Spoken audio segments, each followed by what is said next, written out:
guerrerosesme.blogspot.mx. Este año va a ser el año del triunfo del sindicato y no va a caer del cielo, no se va a cocinar en las altas alturas, se va a cocinar a partir de nuestra presencia cotidiana, de nuestro empuje, de nuestra lucha, de nuestro ánimo, de nuestra dignidad, de todo lo que hemos entregado en estos 3 años y lo que falta.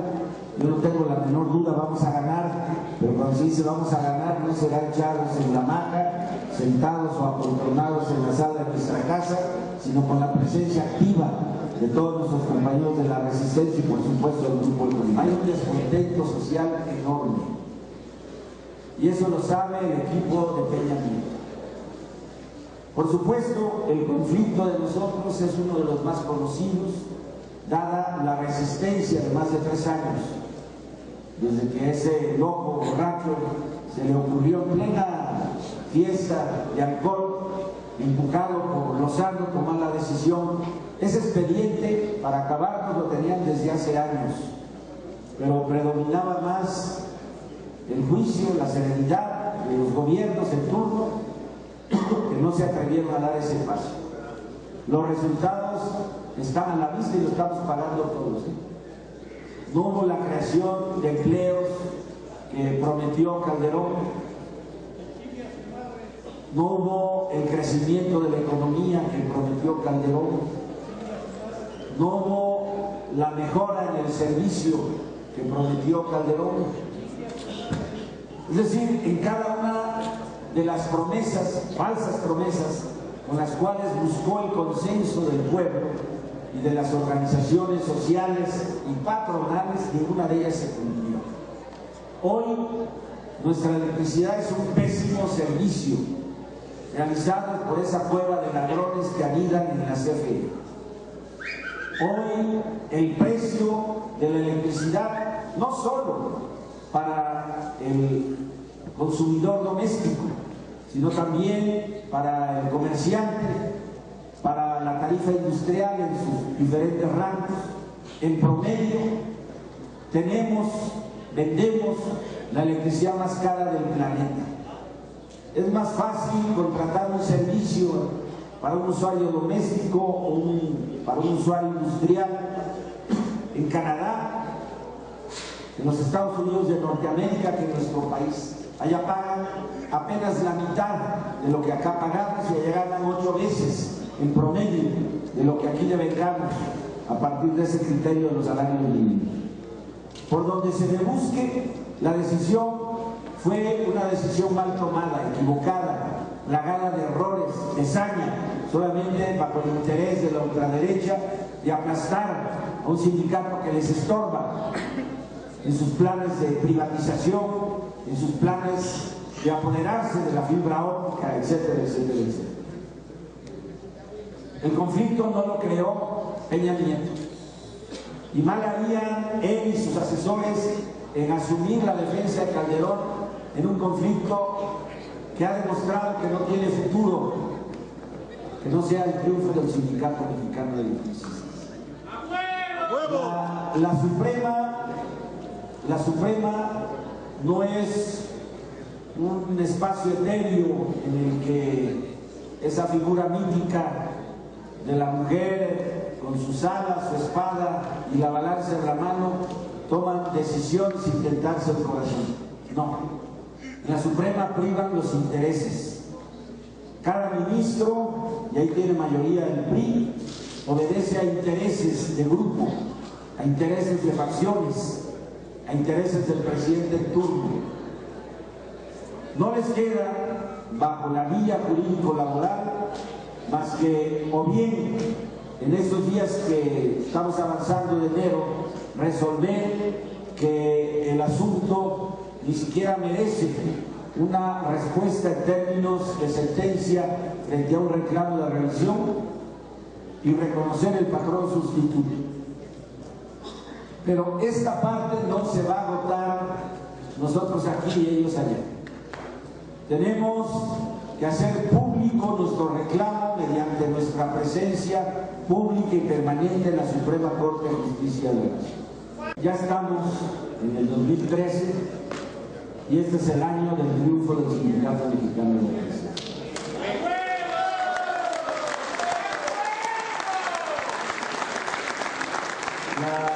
La Suprema Corte de Justicia ya regresó de vacaciones y hay que posicionarnos ante ella. Esa es la vía jurídico-laboral. Tendría que cometer una aberración del tamaño de otras para negarnos lo que ya hemos conquistado en un tribunal colegiado, que es el patrón sustituto. No hay materia. Y además hay hechos y circunstancias que obligan a una pronta solución. El único que se opuso durante más de 3 años a este reconocimiento fue el infame que ya se largó. No creo, y mi creencia no está fundada en un análisis de buena voluntad, sino en un análisis político. No creo que Enrique Peña Nieto quiera colocarse en la negativa de Felipe Calderón, porque no va a ganar nada con ello. Nada. Lo único que puede ganar, dado el nivel de conflictividad social que le heredó Calderón, es pagar problemas y conflictos que él no generó. Es decir, él tiene que operar bajo un cálculo político, a menos que quiera asumir la defensa plena de alguien que ni siquiera es de su partido. El conflicto del SME no es el único. Hay decenas de conflictos sociales que han colocado a México al borde de un estallido social. Por menos la gente se levanta en armas en otras partes del mundo. Nada más echen un repaso a lo que sucedió el año pasado en todos los continentes de nuestro mundo. Aquí en México, por razones que no voy a analizar, pero que mucho tienen que ver con nuestra cultura, no se ha dado ese paso. Aquí las revoluciones luego estallan cada 100 años o pasan más años y no pasa nada hasta que la gente de repente dice: estamos hasta la madre. Perdón por utilizar el término, ya sé que a algunos no les gusta, pero la gente se levantó en 1910 porque estabas a su madre del mal gobierno, después de más de 30 años y una sangrienta dictadura de Porfirio Díaz. La Suprema Corte requiere ver la presencia firme, digna y sobre todo conocer los razonamientos y los argumentos del Sindicato Mexicano de Electricistas. Por eso es que el Tribunal Colegiado nos otorgó la sentencia a favor del patrón sustituto. Y ahí también no son blancas palomas. Todos esos magistrados, incluyendo el que fue ministro ponente, el ministro Farrera, tienen una historia relacionada con el PRI. De ahí viene su carrera, de ahí vienen sus nombramientos en cargos de esta naturaleza. Y no fue una decisión tomada al desahogo de una expiación de culpas lo que lo llevó a decir tiene razón el SME en su demanda de amparo, sino seguramente operaron otro tipo de argumentos, como ha operado el desarrollo de la justicia en nuestro país desde hace muchas décadas. Entonces, ese triunfo hay que defenderlo con nuestra presencia pública. Pública no quiere decir ofensiva, Pública no quiere decir respetuosa. Pública es que nos vean de manera permanente, manejando nuestros argumentos, nuestros razonamientos, de manera impecable, en forma digna, para que sepan la decisión que van a tomar y que esta venga a favor del Sindicato Mexicano de Electricistas. Esa es la vía jurídico-laboral. Y la otra vía, la vía de gobernación, ya lo informó nuestro secretario general, se entregó una propuesta y esa propuesta, por lo que se nos ha informado, probablemente el 7 de ya estamos a unos días, tendremos respuesta a la propuesta para recuperar nuestro empleo que presentó nuestro secretario general de la Secretaría de Gobernación. Los tiempos no se pueden ni se deben de alargar. Lo que sí, lo que haya y lo que surja tendrá que ser discutido y aprobado por todos nosotros en una plena asamblea general que ya existe para resolver este problema. ¿Qué tenemos que hacer en estos días? Por supuesto, estar muy atentos de todo el acontecer nacional, del acontecer económico, político, hacer una presencia cotidiana, hacer una presencia en las acciones a las que convoque el Sindicato Mexicano de Electricistas. Estamos en una condición inmejorable, estamos en una condición única para concretar el triunfo tan anhelado, sobre todo por nuestros heroicos compañeros de la resistencia del Sindicato Mexicano de Electricistas. Voy a dar paso entonces al informe de las actividades desarrolladas a lo largo de estos últimos días. Giramos en la tercera semana de diciembre un documento dirigido a la diputada María del Socorro Ceseña Chapa, que es diputada federal en esta 62 legislatura, que dice: estimada diputada federal Socorro Ceseña Chapas, reciba usted el afecto y el reconocimiento del Sindicato Mexicano de Electricistas y junto con él la solicitud para que por su conducto como secretaria de la H Comisión de Presupuesto y Cuenta Pública podamos contar con el desglose preciso de la cantidad que por 17.960.420.000 pesos presenta el Ejecutivo Federal para el pago de las jubilaciones de los trabajadores jubilados de Luz y Fuerza del Centro, miembros del SME, para el presupuesto de egresos de la Federación 2013. Asimismo, le solicitamos se corrija el concepto actual con el que están etiquetados estos recursos y se diga que son para el pago de las cuotas de jubilación de los jubilados de Luz y Fuerza del Centro. Agradeciendo su fina atención, nos ponemos a sus órdenes esperando su pronta respuesta. Esto está fechado el 20 de diciembre y recibido en la oficina de la diputada secretaria de esta Comisión de Presupuesto el día 21 de diciembre del año pasado. ¿Por qué? Bueno, porque como hemos informado, los recursos ahí están, pero como lo hemos analizado, sus variaciones anuales no tienen correspondencia con la curva descendente en cuanto al número de jubilados. Ya lo hemos dicho, éramos más de 22.000 antes del golpe y actualmente apenas en el trabajo estamos alcanzando los 21.000.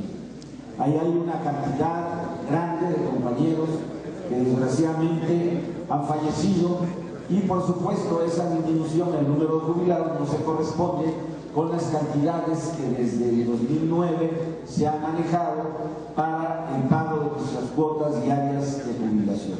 Entonces, lo que solicitamos, y esto está pendiente por resolverse, es que nos presenten el desglose a través de la Comisión de Presupuesto y Cuenta Pública. ¿Por qué?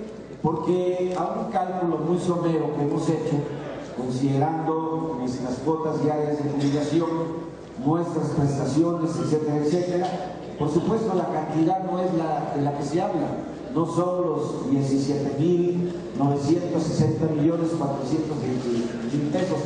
Aquí están involucrando otros asuntos que no son concernientes de manera directa a nosotros como jubilados del Sindicato Mexicano de Electricistas. Y la idea de la aclaración es precisamente dejar debidamente asentado cómo se integra presupuestalmente lo que se otorga cada año para el pago de nuestras cuotas diarias de jubilación y nuestras prerrogativas contractuales, que no son pocas y que deben ser especificadas tal y como se hacía antes en los talones del pago de la 14ª. Ahí los tenemos siempre a la vista, para no olvidar cómo conforme al contrato se estipulaban tanto nuestros ingresos como nuestras deducciones por el concepto que haya sido.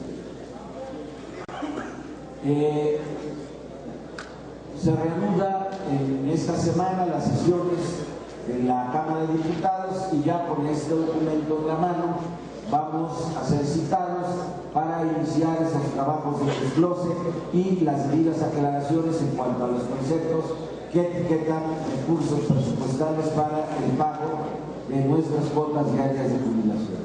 Esta parte nos parece medular, si ustedes quieren verla un poco burocrática, no hay otra forma, lo tenemos que hacer mediante los oficios, debidamente con sus recepciones, con sus acuses de recibo, a efecto de velar por lo que constituye nuestro patrimonio como jubilados del Sindicato Mexicano de Bienestar. En eso estamos. De la misma manera, en la tercera semana del mes de diciembre, giramos otro documento al director general del Servicio de Administración y Enajenación de Bienes, firmado por nuestro secretario general y un servidor como secretario de jubilados, solicitando los términos que establecen las cláusulas 64, 98 y 112, que hablan de fondos de reserva que pertenecen a los trabajadores y al Sindicato Mexicano de Electricistas, a efecto que, de acuerdo a lo que establece el contrato, se nos dé la debida información detallada tal como establece nuestro propio contrato colectivo de trabajo. Con este último documento que entregamos en la tercera semana de diciembre, tenemos ya 4 documentos que hemos enviado en el último año y medio a efecto de sentar el precedente para que estos malos funcionarios del SAI, burócratas y ladrones, den cuenta de nuestros fondos de reserva, porque no les pertenecen a ellos. Esto es como una guerra, están utilizando esos fondos como botín de guerra y estamos haciendo la debida defensa en protección de lo que amparan nuestros derechos de la 64, de la cláusula 98 y por supuesto de la cláusula 112 de nuestro contrato colectivo de trabajo. Hace algunos días, aunque el tema viene del pasado 18 de octubre del 2012, fue presentado un punto de acuerdo por un senador del PRI de apellido Omar Fayad Meneses, en el cual hace un exhorto al Ejecutivo Federal para la pronta jubilación de todos aquellos compañeros que se hayan quedado al 2009 con más de 3 años, o a más de 3 años de poder alcanzar su jubilación. Bueno, por supuesto, el senador del PRI no conoce la materia de la cláusula 64. Es relevante que lo haya hecho un senador del PRI, Omar Fayad. Generó alguna inquietud de parte de compañeros que nos han preguntado en relación a este tema y por lo mismo lo estoy abordando aquí. No es exactamente como él lo plantea. La aplicación de la cláusula 64 para efectos de jubilación no se rige por un solo conteo de tiempo de servicios. Ese conteo que se hace, a decir de él, a todos aquellos que hayan quedado a 3 años en octubre del 2009, no es solamente para ellos. Hay que hacer el debido desglose en términos de lo que se establece la propia fracción primera, inciso B para el caso de mujeres, inciso C para el caso de riesgos eléctricos, inciso D para el caso de aquellos que, contando ya con los 55 años, pueden aplicar a la tabla en porcentaje, etcétera, etcétera, pasando por los compañeros que han sufrido una enfermedad o un accidente no de trabajo, a los que han sufrido un accidente o enfermedad por riesgo de trabajo, a los compañeros que se encuentren en condiciones de retiro forzoso y a los compañeros que se encuentren en condiciones de salud precaria. Esas son las condiciones y los requisitos de la cláusula 64. No digo que debería estar obligado este senador del PRI a conocer esta materia al detalle, pero hago la observación en virtud, digamos, del interés o de la inquietud que ha generado ese punto de acuerdo que fue presentado el 18 de octubre del año pasado en sesión ordinaria de la Cámara de Senadores, que fue tornado a la Comisión de Trabajo y Previsión Social de la propia Cámara de Senadores y que a la fecha se encuentra ahí. De cualquier manera, debo de reconocer que pese a sus fallas en cuanto a la propuesta, ayuda al proceso de lucha del Sindicato Mexicano de Electricistas. Hay un asunto en el cual me voy a extender un poco más, porque tiene que ver con una de nuestras prerrogativas sentidas desde el ángulo de su impacto económico. Me estoy refiriendo a la aplicación de la cláusula 112 en lo que hace al anticipo del 25%. Conforme a la información que disponemos en la Secretaría de Jubilados y los compañeros que se han presentado, la situación es la siguiente, sobre la cual llamo la atención de todos ustedes. Para los compañeros que nacieron en 1948, hacemos un cálculo de aproximadamente 870 compañeros que pueden aplicar a esta prerrogativa. Insisto, para los que hayan nacido en 1948, según nuestros cálculos, podrían aplicar a esta prerrogativa de la 112 alrededor de 870 compañeros. 870. A esta fecha solamente han aplicado, a esta fecha, 268. Frente a un total de 870, solamente han aplicado 268. Consideramos que la cifra es baja.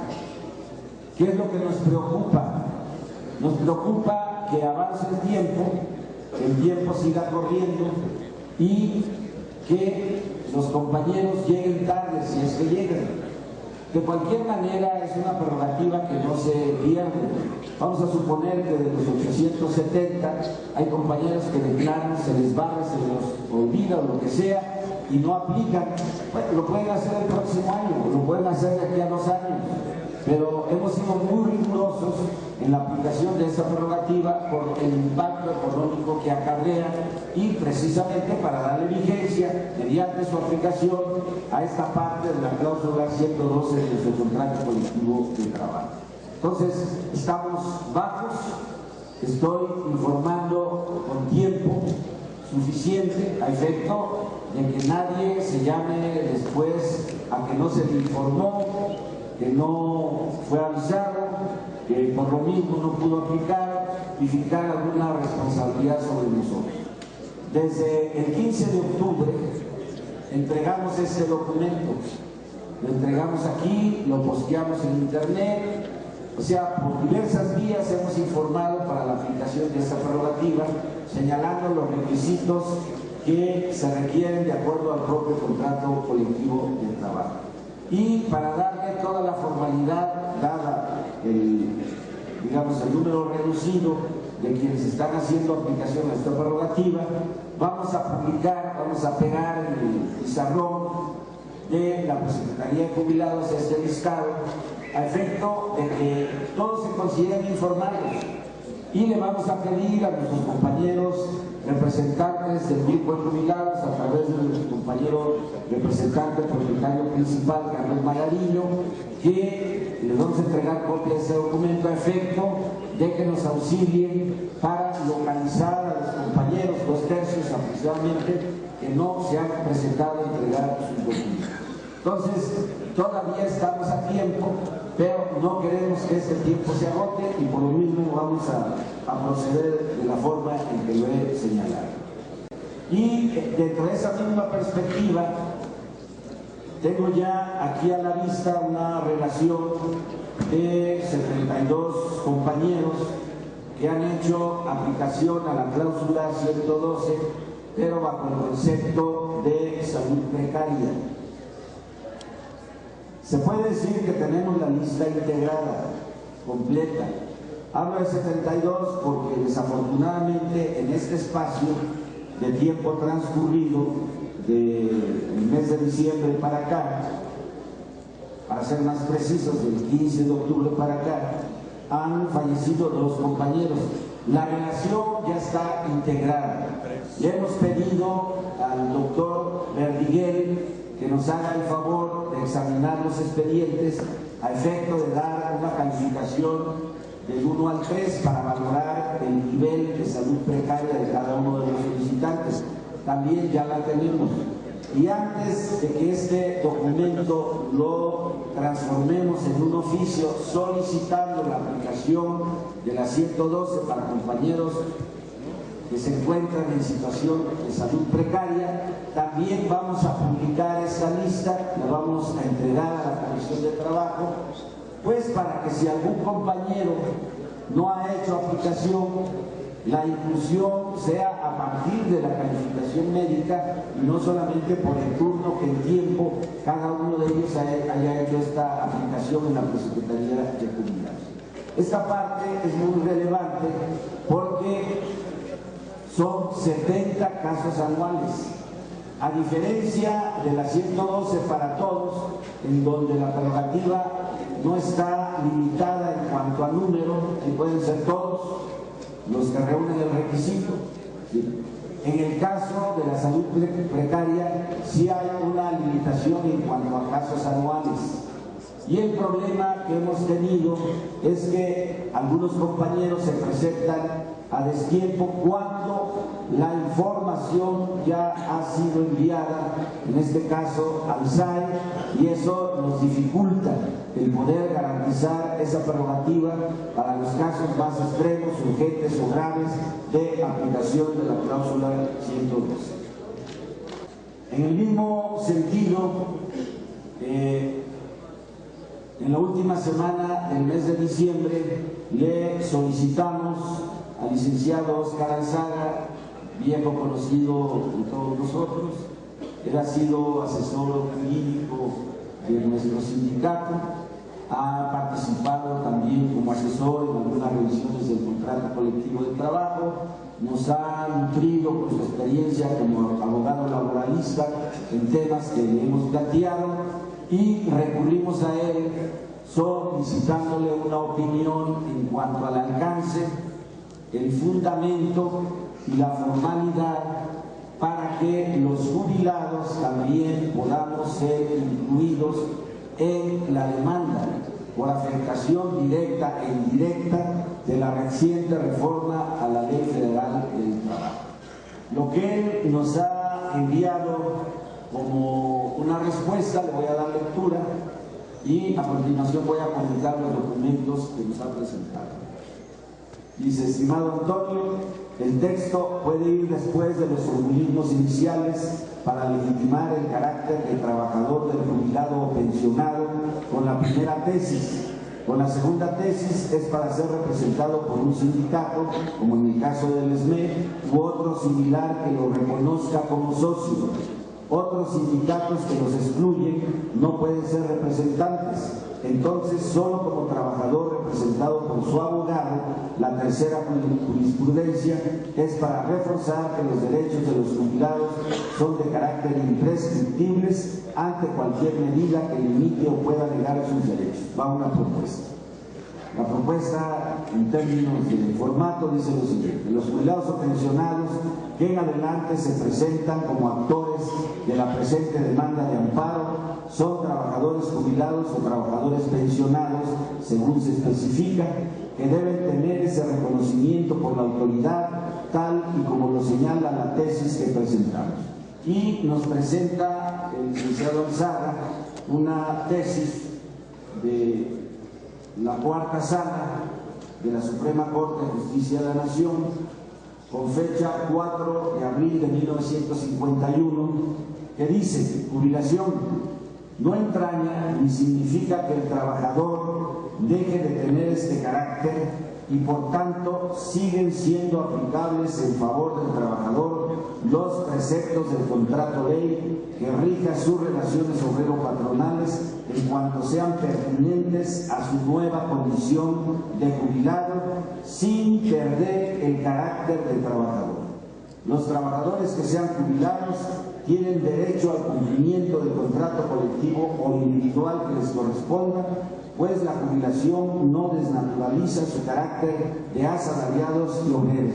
Por supuesto, Esta tesis tiene un alcance más allá del tema que estamos discutiendo, porque no desliga la jubilación del origen ni del presente de continuar siendo trabajador. Y en cuanto a la Ley Federal del Trabajo se refiere, ustedes no van a encontrar la palabra de jubilado, van a encontrar la del trabajador. Lo que esta tesis reivindica es que no por ser jubilado se pierde esa condición y por lo tanto seguimos siendo objeto también de aplicación y amparo de la Ley Federal del Trabajo o de la reciente contrarreforma laboral que afecta nuestros derechos. Luego dice, lo que además se fortalece porque los derechos de los trabajadores jubilados o pensionados son imprescriptibles para todos los efectos legales a que haya lugar, tal y como lo señala la jurisprudencia que presentamos. Él antes de esto cita otra tesis que señala lo siguiente. Dice, sindicatos están facultados para representar a los trabajadores jubilados. La leo. Los sindicatos sí están facultados para presentar en juicio a los trabajadores jubilados que sigan siendo miembros del mismo, de acuerdo con el artículo 460 de la Ley Federal del Trabajo, que establece que los sindicatos pueden comparecer ante la Junta en defensa de los derechos individuales que correspondan a sus miembros en calidad de asociados, toda vez que no existe razón jurídica ninguna para establecer excepciones respecto a los trabajadores que, aun cuando han dejado de prestar servicio a virtud de la jubilación, siguen perteneciendo a la asociación profesional. Por otra parte, aun cuando el contrato individual termina al ser jubilado, el trabajador, este sigue teniendo derechos frente al patrón derivados del contrato colectivo de trabajo, entre los que se encuentra esencialmente el de que se les pague íntegramente la pensión jubilatoria. Aquí, al igual que en la anterior, el alcance de esta tesis va más allá del asunto que estamos planteando en cuanto a la materia de amparo frente a la nueva Ley Federal del Trabajo, en lo que hace a los que somos jubilados. Va más allá, por supuesto, es de una amplitud enorme. Yo en lo personal no conocía estas tesis, lo debo de confesar. Yo le pregunté, resultado del último pleno de la dirección, en donde yo mismo me puse un interrogante cuando se planteó este asunto y me ofrecí para buscar tesis o jurisprudencias que le pudieran dar sustento para que lo que vamos a votar el próximo viernes en la Asamblea General, y lo fundamental tiene que ver con el amparo que estamos promoviendo, incluya también a los jubilados. Se cita una tesis de la segunda sala de la Suprema Corte que señala lo siguiente, le doy lectura, es un párrafo corto. Jubilación es un derecho extralegal. La jubilación es una prestación exclusivamente contractual que no está regida por el artículo 123 constitucional, por cuyo motivo su otorgamiento y fijación en una determinada cantidad es de origen contractual y por ello la fijación de su monto debe regirse por lo que estipulan los contratos de trabajo, debiendo desentenderse las juntas de conciliación y arbitraje que aplican estas disposiciones específicas de cualquier norma extraña que integre el salario ordinario de un trabajador o que establezca modalidades al mismo. Vean el alcance. Lo que nos está diciendo estas tesis a primera lectura, como parte de una jurisprudencia, es que en efecto, en tanto nuestro derecho brota de una relación y de un contrato colectivo de trabajo, no puede ser equiparado, como lo están haciendo, para que estemos regidos por lo que establece la ley del Instituto Mexicano del Seguro Social y además el procedimiento que han impuesto de incrementar nuestras cuotas diarias de jubilación a partir de un índice arbitrario de precios al consumidor. Eso, entre otras cosas. Luego, una siguiente que dice jubilación, imprescriptibilidad del derecho a la jubilación. La jubilación es el derecho que adquiere un trabajador por sus años de servicio y en razón de su edad para recibir una pensión por el resto de su vida. representando esta pensión que se causa por cada día que sobreviva, los alimentos por su incapacidad para el trabajo. Consecuentemente, pueden prescribir las pensiones jubilatorias causadas por no hacerse efectivas, pueden prescribir, pero el derecho a percibir cada pensión diaria, aunque se pague quincenal o mensualmente, para el futuro inmediato, no está sujeto a prescripción porque se causa cada día y debe considerarse de tracto sucesivo.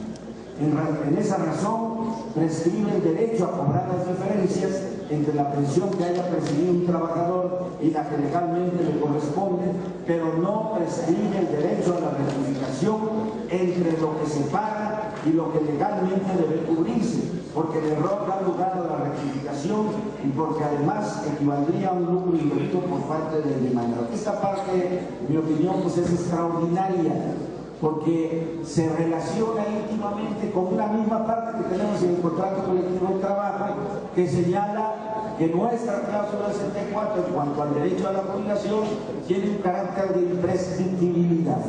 Entonces, esta parte, compañeros, no debe de por ningún momento olvidarse, porque tenemos jubilación, porque tenemos contrato colectivo de trabajo. Tenemos jubilación porque el contrato colectivo de trabajo está en el marco de un sindicato y de una dirección plenamente reconocida. Y porque ese derecho es un derecho imprescriptible. ¿Qué quiere decir esto? Que no puede ser vencida bajo ninguna circunstancia, salvo que uno pierda la vida. Y esto es importantísimo no perderlo de vista, sobre todo por el problema que vamos a enfrentar este año. Primero, de tratar de equiparar pensión con jubilación. Una cosa es la pensión del seguro, otra cosa es nuestra cuota diaria de jubilación, y segundo, ante la eventual decisión del mal gobierno de querer establecer un fideicomiso para el pago de una obligación que corresponde, en este caso, en el caso del SMEC, plenamente al Estado mexicano. Entonces, aquí no estamos hablando de tesis, estamos hablando de sendas jurisprudencias como a las cuales les estoy dando lectura. Y finalmente, lo que resuelve esta jurisprudencia, porque en realidad se trató de un conflicto que se generó entre trabajadores de Pemex que eran transitorios pero que pudieron ser jubilados, y una contradicción decían que como en el contrato no existía ese derecho por ser transitorios, quisieron invalidar el derecho que se había ya generado y el convenio firmado para poder jubilar a transitorios de Pemex. Pero más allá de eso, la tesis y la jurisprudencia establece para este caso lo siguiente. Dice: jubilación. El derecho para obtener su pago es imprescriptible, pero no el derecho a las pensiones vencidas sino reclamadas, que es parte de lo que hace un momento leíamos en el propio texto. Dice: el derecho a la jubilación es una prestación que no tiene fundamento en la Constitución Política de los Estados Unidos Mexicanos ni en la Ley Federal del Trabajo, sino en el acuerdo de voluntarios de patrones y trabajadores, es decir, se trata de una prestación extralegal como la anterior, y consiste en el derecho que tiene el trabajador a obtener el pago de una pensión por antigüedad a partir de que concluye la relación de trabajo.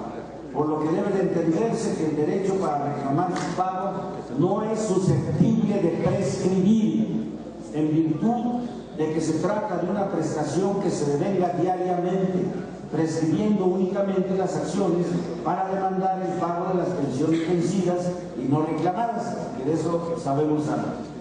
En términos del artículo 516 de la Ley Federal del Trabajo, que señala el plazo genérico de la pensión, en lo que vamos a votar este viernes en la Asamblea General Extraordinaria para fijar la posición de nuestro sindicato en torno a la nueva Ley Federal del Trabajo, es un asunto de competencia para nosotros como jubilados del Sindicato Mexicano de Electricistas, tanto en lo individual como en lo colectivo, amparado en nuestro contrato colectivo de trabajo. Este es el año del triunfo del Sindicato Mexicano de Electricistas. guerrerosesme.blogspot.mx